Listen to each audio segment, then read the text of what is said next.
اعوذ باللہ من الشیطان الرجیم بسم اللہ الرحمن الرحیم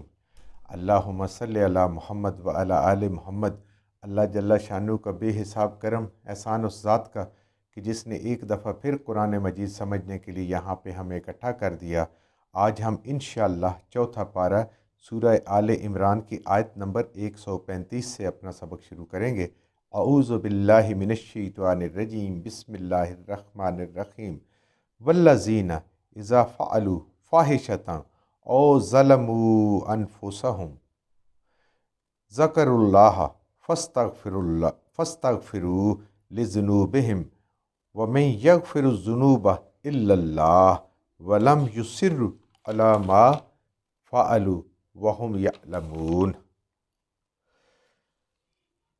والذین، اور جو لوگ، اذا فعلوا، جن سے ہو جائے، یہ کام ہو جائے، فاحشۃ، کوئی کھلا گناہ کا کام، کوئی بے حیائی کا کام، ایمان والوں سے اگر کہیں سے غلطی سے جذبات میں مغلوب ہو کر شیطان کے بہکاوے میں آ کر کبھی کوئی بے حیائی کا کام ہو جائے، کوئی گناہ ہو جائے، بڑی غلطی ہو جائے، وَظَلَمُوا أَنفُسَهُمْ، اور ان سے کوئی اللہ کا حکم ٹوٹ جائے، کوئی ایسا کام ہو جائے، اللہ نے جو فرض کیا ہے وہ ان سے چھوٹ جائے کسی بھی وجہ سے، تو اس کا اللہ تعالیٰ ازالہ فرما رہے ہیں کہ کس طریقے سے اس کو انسان کے لیے معافی مل سکتی ہے۔ انسان ہے، اس سے غلطی ہو سکتی ہے، خطا ہو سکتی ہے، جب کہ وہ جان بوجھ کر نہیں کر رہا، حالات اللہ جانتا ہے، دل کی کیفیت بھی اللہ جانتا ہے، اس سے کوئی بے حیائی کا کام ہو جاتا ہے یا کسی بھی وجہ سے اللہ کا کوئی فرض اس سے ٹوٹ جاتا ہے، ظلم انفسہم، اپنے اوپر کوئی وہ ظلم کر بیٹھتا ہے،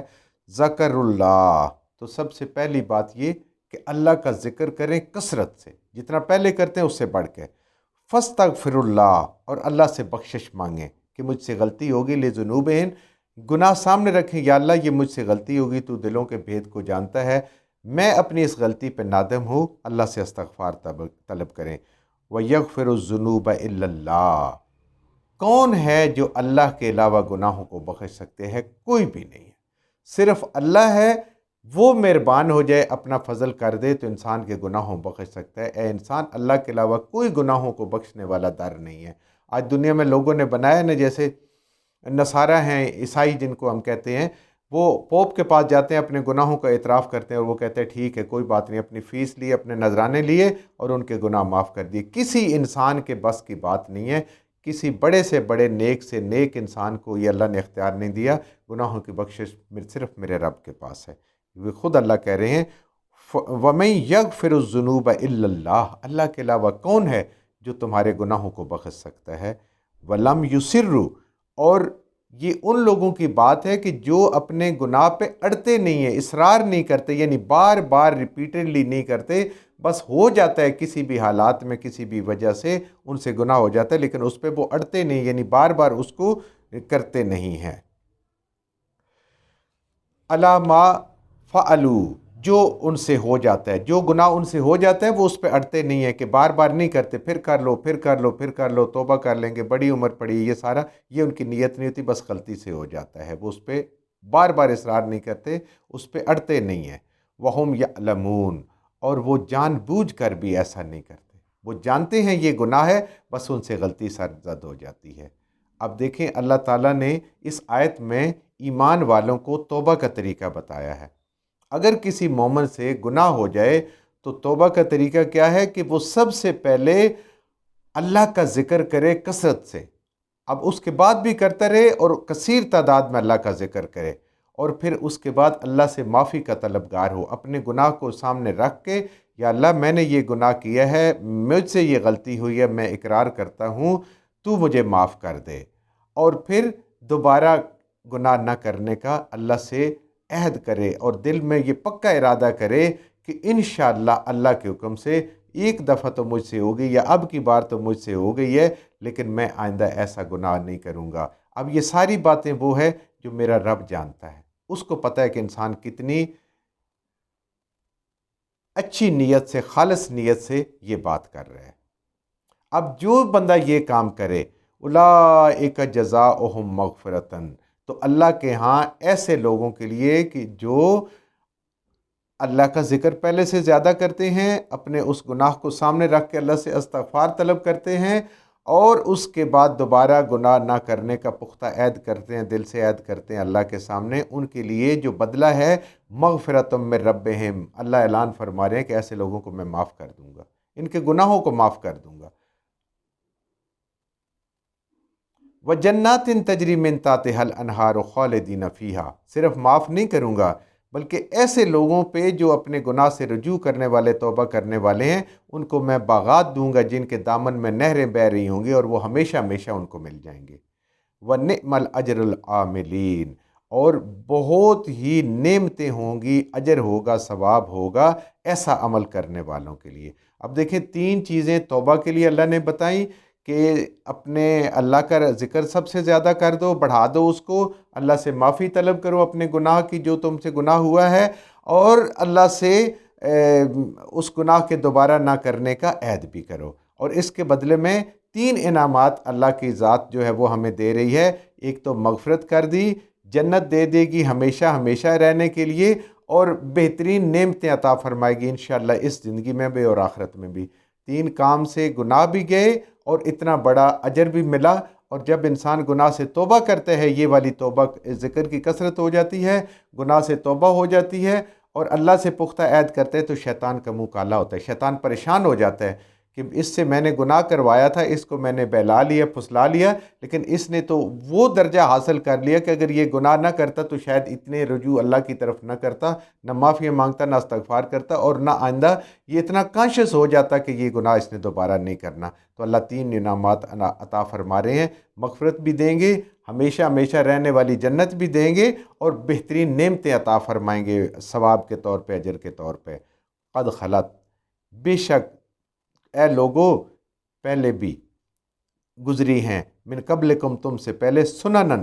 کئی نافرمان قومیں، کئی نافرمان قوموں کے واقعات۔ تم ہی اکیلے انسان نہیں ہو اے اہل عرب اور اے امت محمد صلی اللہ علیہ وآلہ وسلم، آپ سے پہلے بھی ایسے امتیں گزری ہیں، ایسے لوگ گزرے ہیں۔ فسیروا فی الارض، تو سیر کرو، پس پھرو، چلو پھرو اس زمین میں، فانظروا کیف کان عاقبۃ المکذبین، تو پس دیکھو کہ کیسا انجام ہوتا ہے ان لوگوں کا جو اللہ کے حکموں کو جھٹلاتے ہیں، اللہ کے انبیاء کو جھٹلاتے ہیں، اللہ کی کتابوں کو جھٹلاتے ہیں۔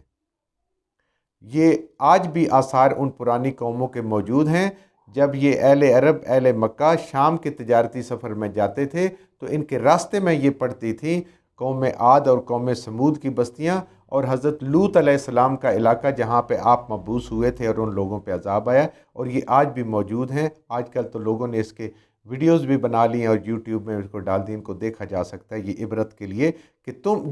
جو اللہ کی سنتوں کو توڑتا ہے، گناہ کرتا ہے، اللہ کے حکموں کو توڑتا ہے، اللہ کے طریقے کو توڑتا ہے، ان کا انجام جو پہلے ہے ان کو ذرا دیکھ لو، ہر اس شخص کا، ہر اس قوم کا یہی انجام ہوگا۔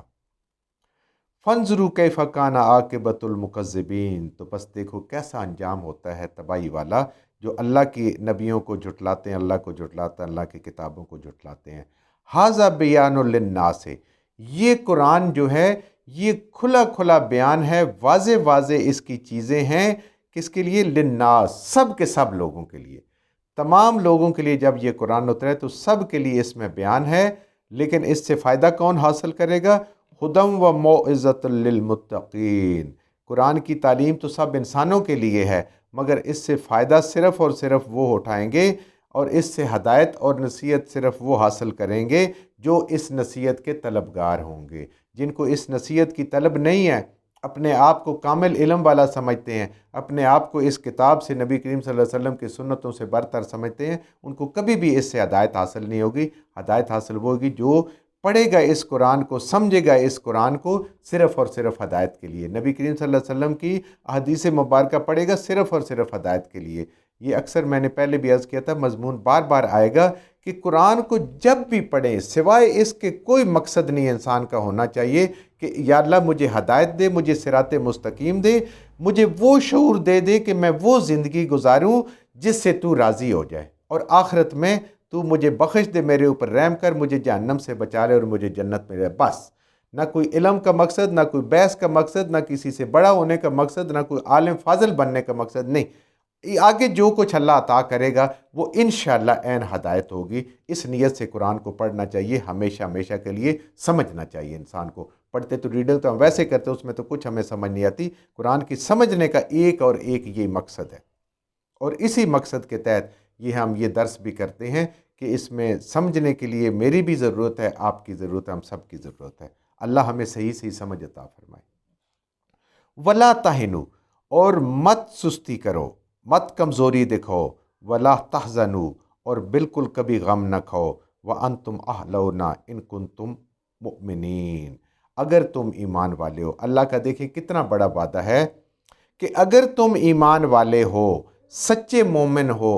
دل سے اللہ کو مانتے ہو، اللہ کی توحید کو مانتے ہو، اللہ کے حکموں کو مانتے ہو، اللہ کے حکموں کو آگے رکھا ہوا ہے، نبی کریم صلی اللہ علیہ وسلم حکموں کو آگے رکھا ہوا ہے، اور شیطان کو، اپنی خواہش نفس کو اور دنیا داری کو پیچھے کیا ہوا ہے، تو پھر اللہ کہہ رہے ہیں کہ پھر اللہ کے کام کرتے ہوئے، نیکیاں کرتے ہوئے کبھی کمزوری اور سستی جو ہے وہ نہیں دکھانا، بے دلی سے کام نہیں کرنا، خوش دلی سے نماز پڑھنی ہے، خوش دلی سے صدقہ کرنا ہے، خوش دلی سے خیرات کرنا ہے، خوش دلی سے کسی کے کام آنا ہے، بیزاری سے نہیں ہے، مجبوری سے نہیں ہے، خوش دلی سے اچھے طریقے سے بے دل ہو کے کام نہیں کرنا۔ ولا تہنو، بالکل سستی نہیں دکھانا،